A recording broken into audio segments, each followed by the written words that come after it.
नमस्कार माझ्या मित्रमैत्रिणींनो, कसे आहात सगळे. तुमच्या सर्वांचे स्वागत आहे माझ्या नवीन व्लॉगमध्ये. आज मी तुमच्यासाठी घेऊन आले आहे खास बटाट्याची रस्साभाजी. यासाठी मी आधी फोडणीची तयारी करते. एका पातेल्यामध्ये तेल गरम झाल्यावर मोहरी तडतडून झाल्यावर त्याच्यामध्ये मी जिरे ॲड केले. त्याच्यात नंतर मी कढीपत्ता आणि बारीक चिरलेला एक कांदा ॲड करते. कांदा चांगला भाजून झाल्यानंतर मी त्याच्यामध्ये टॅमॅटो ॲड केला आहे. टॅमॅटो चांगला परतून झाल्यानंतर मी त्याच्यामध्ये खोबरं, आलं, लसूण, मिरची, कोथिंबीरची पेस्ट टाकते. चांगलं शिजवून झाल्यावरती मी त्याच्यामध्ये बटाट्याचे काप टाकते.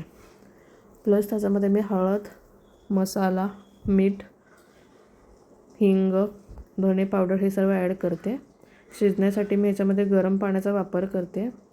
शिजवून झाल्यानंतर ही रस्सा भाजी तुम्ही भात, चपाती, भाकरी कशाबरोबर खाऊ शकतात. तुम्हाला माझा व्लॉग कसा वाटला मला कमेंट करून नक्की सांगा. धन्यवाद.